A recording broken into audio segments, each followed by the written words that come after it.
Students, my self doctor Namita Yadav, geography department Bareilly.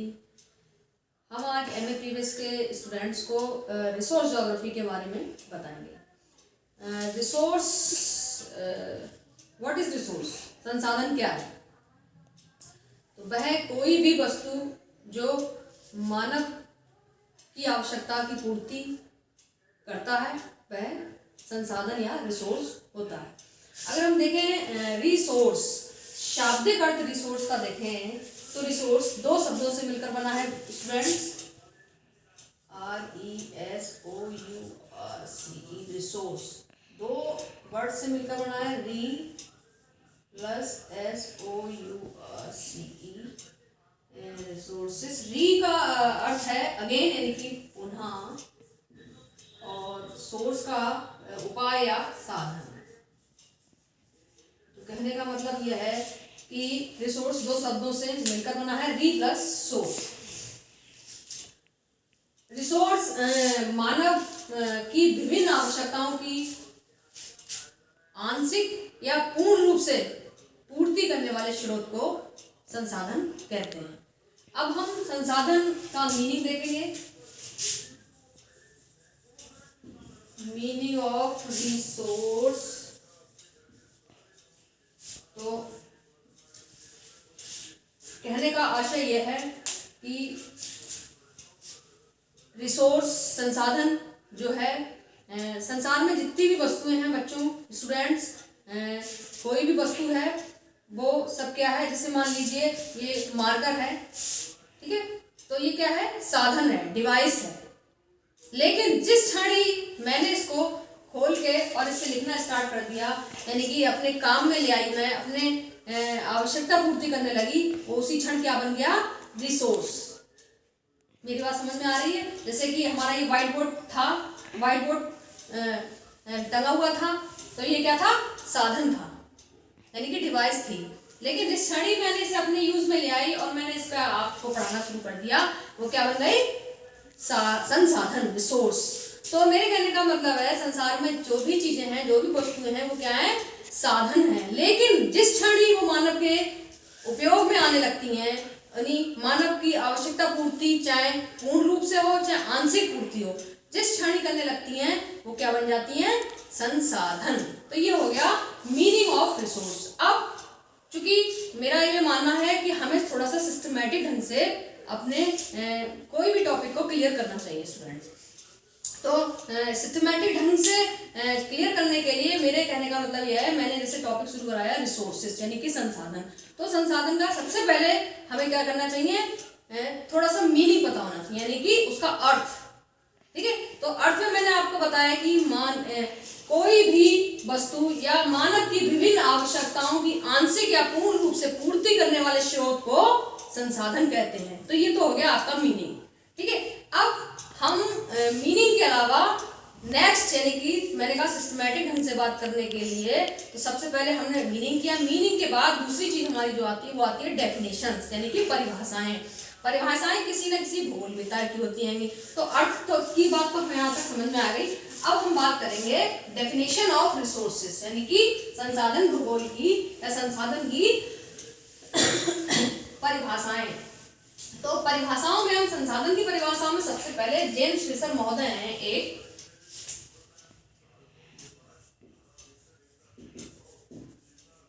Definition of RESOURCE resources में James Fisher महोदय हैं एक,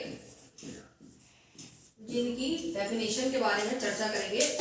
तो जो जेम्स फिशर महोदय हैं, उन्होंने क्या कहा है, संसाधन वह कोई भी वस्तु है, संसाधन वह कोई भी वस्तु है जो मानवीय आवश्यकताओं, संसाधन वह कोई भी वस्तु है जो मानवीय आवश्यकताओं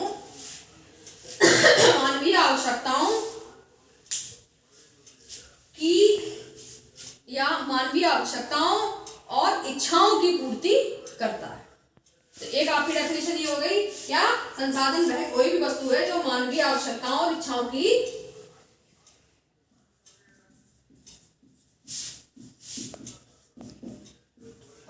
की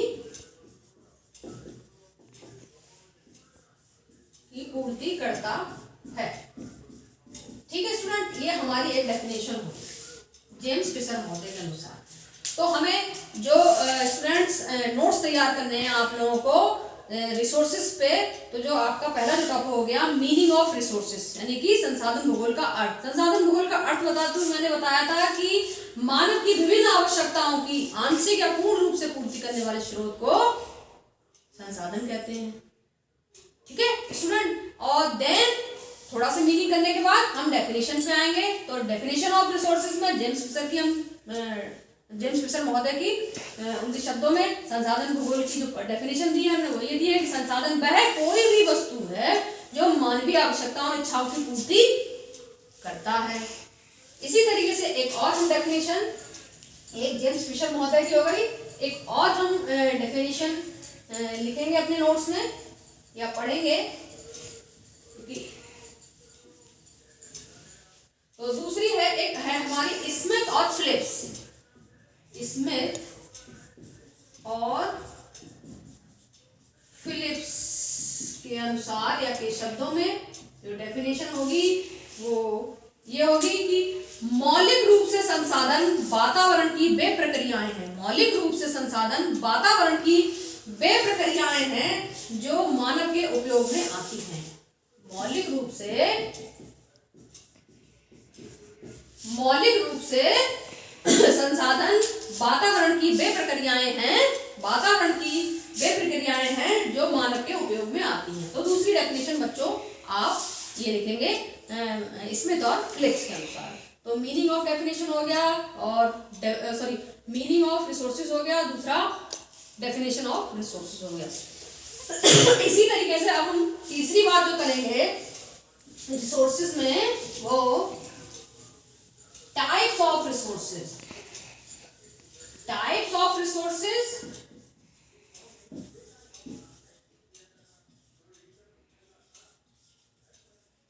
ऑफ रिसोर्सेज की अगर हम बात करें तो इन टाइप्स रिसोर्सेज होते हैं। नंबर 1 नेचुरल रिसोर्सेज यानी कि प्राकृतिक संसाधन।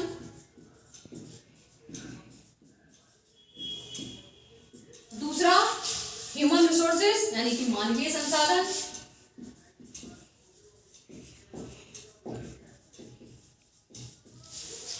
अब ये प्राकृतिक संसाधन कौन कौन से होते हैं? तो प्राकृतिक संसाधन वे सभी संसाधन हैं जो हमें प्रकृति द्वारा निःशुल्क प्राप्त हुए हैं। ठीक है, जैसे फॉर एग्जांपल सूर्यताप, जल संसाधन, मिट्टी या मृदा संसाधन,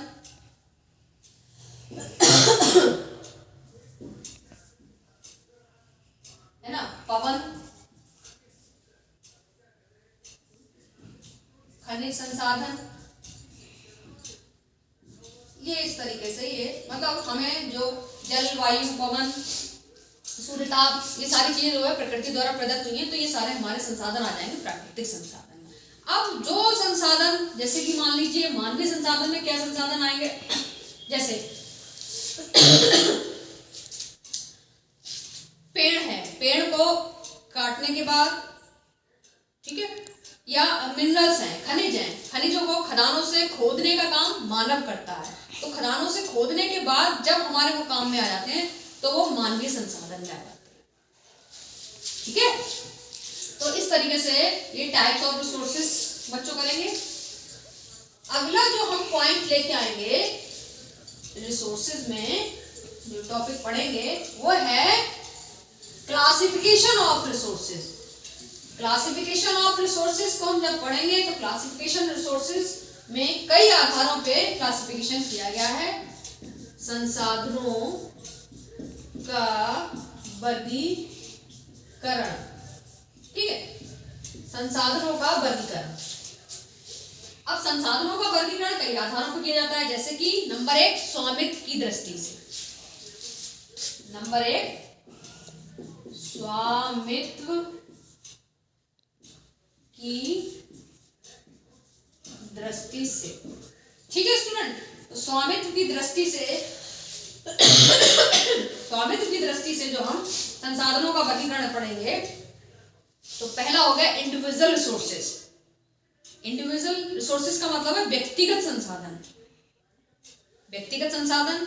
दूसरा नंबर नेशनल रिसोर्सेज यानी राष्ट्रीय संसाधन, और तीसरा इंटरनेशनल रिसोर्सेज यानी कि विश्व संसाधन। तो पहला हो गया आपका व्यक्तिगत संसाधन, दूसरा हो गया आपका राष्ट्रीय संसाधन, तीसरा हो गया आपका विश्व यानी कि इंटरनेशनल संसाधन। ठीक है स्टूडेंट, तो व्यक्तिगत संसाधन में जैसे मान लीजिए किसी भी व्यक्ति या परिवार की संपत्ति हो गई, भूमि हो गया, भवन हो गया, जो हमारे पर्सनल, हमारा बैंक बैलेंस हो गया, हमारा अकाउंट में जो भी बैलेंस है वो हो गया, वो सारी चीजें क्या हो गई, व्यक्तिगत संसाधन में आ गई। दूसरी बात जो नेशनल रिसोर्सेज की बात आती है, तो वो जो नागरिकों के व्यक्तिगत संसाधनों के प्रयोग में राष्ट्र की सार्वजनिक संपत्ति, उत्तम सरकार है, ये सारी चीजें क्या आ जाती हैं, वो नेशनल रिसोर्सेज में आ जाती है। तीसरी बात आती है आपकी विश्व मतलब इंटरनेशनल रिसोर्सेज। इंटरनेशनल रिसोर्सेज में इसमें संसार के सभी राष्ट्रों के संसाधन इत्यादि आ जाते हैं। तो ये हमारा पहला हो गया स्वामित्व की दृष्टि से संसाधनों का वर्गीकरण। दूसरा हम जो आधार देखेंगे, बेस के आधार पर चलेंगे, वो है आपका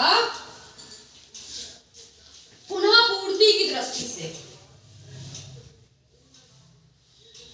पुनः पूर्ति नहीं, सॉरी बच्चों, हम जो दूसरा करेंगे वो डिस्ट्रीब्यूशन के अकॉर्डिंग यानी कि वितरण की दृष्टि से संसाधनों का वर्गीकरण यानी कि अकॉर्डिंग टू डिस्ट्रीब्यूशन। तो वितरण की दृष्टि से अगर संसाधनों का वर्गीकरण पढ़ेंगे, ये जिमरमैन ने बताए हैं, इसको जिमरमैन ने 4 टाइप्स यानी सब पार्ट्स के बताए हैं। नंबर 1 सर्वगत या सर्वसुलभ, सर्वगत या सर्वसुलभ संसाधन। दूसरा इन्होंने बताया जिमरमैन जी ने सामान्य सुलभ संसाधन। सामान्य सुलभ संसाधन कहने का मतलब यह है स्टूडेंट, सर्वसुलभ संसाधन का मतलब ये होता है जैसे नाइट्रोजन है, ऑक्सीजन है, ये सर्वसुलभ संसाधनों में आती है, जो हर जगह हमें अवेलेबल मिलती है। और जो दूसरा इन्होंने बताया कि सामान्य सुलभ संसाधन, इसमें जो है कृषि योग्य भूमि है, पशुचारण भूमि है, जल है, चारण है, ये सामान्य सुलभ संसाधनों में आता है। तीसरी बात इन्होंने कहा विरल संसाधन। तीसरी बात विरल संसाधन। तो विरल संसाधनों में जैसे कि कोयला है, पेट्रोलियम है, तांबा है, कॉपर है, टिन है, सोना है, यूरेनियम है, ये सारे संसाधन जो आते हैं वो विरल संसाधन में आते हैं। और जो चौथा सब पार्ट किया है जिमरमैन जी ने वो है एकल संसाधन। एकल संसाधन में हो गया एकल। एकल संसाधन में जो पूरी विश्व में एक या 2 स्थानों पर प्राप्त हो, जैसे कि क्रायोलाइट धातु जो है वो ग्रीनलैंड में ही प्राप्त होती है। क्रायोलाइट धातु पूरे विश्व में 1 या 2 स्थानों पर जो प्राप्त होती है उसे कहते हैं एकल संसाधन। तो स्टूडेंट्स, हमने अभी संसाधनों का वर्गीकरण पे जो चर्चा की उसमें हमने 2 आधार पे संसाधनों का वर्गीकरण बताया था। पहला स्वामित्व की दृष्टि से, स्वामित्व की दृष्टि से जो बताया उसमें हमने 3 उसको भाग किए, 3 सब पार्ट किए, जिसमें पहला व्यक्तिगत संसाधन, दूसरा राष्ट्रीय संसाधन, तीसरा विश्व संसाधन, इंडिविजुअल, नेशनल और इंटरनेशनल। और जो हमने दूसरा बताया वितरण की दृष्टि से, वितरण की दृष्टि से संसाधनों का वर्गीकरण, उसमें हमने 4 भाग किए। ये जो वितरण की दृष्टि से संसाधनों का वर्गीकरण था वो जिमरमैन जी ने दिया था। जिमरमैन जी ने इसके 4 सब पार्ट किए हैं। नंबर 1 सर्वगत यानी सर्वसुलभ संसाधन जो हमें हर जगह प्राप्त होता है, जैसे कि उदाहरण नाइट्रोजन और ऑक्सीजन। दूसरा सामान्य सुलभ संसाधन जैसे कि मिट्टी है, जल है, वायु है, ये सामान्य सुलभ में आ जाएगी। विरल संसाधन जैसे कि कोयला है, पेट्रोलियम है, ये विरल संसाधन और एकल संसाधन में वो धातु आती है जो पूरे विश्व में, पूरी दुनिया में 1 या 2 स्थानों पर हमें प्राप्त होती है, जैसे क्रायोलाइट जो ग्रीनलैंड में प्राप्त होती है। इस तरीके से स्टूडेंट्स आज हमने संसाधन भूगोल में संसाधन का अर्थ, संसाधन की परिभाषा, संसाधन के प्रकार और संसाधनों का वर्गीकरण आदि टॉपिक पे चर्चा की, और मुझे पूरा विश्वास है कि आप लोगों को हमारा ये जो है लेक्चर समझ में आया होगा। और अगली वीडियो में या अगले जो क्लास में हम अगला टॉपिक लेके आएंगे। और अभी फिलहाल ये सारे जो भी हमने आज चर्चा की है वो सारे नोट्स तैयार कीजिए स्टूडेंट। बाकी अगले क्लास में मिलते हैं। Thank you so much.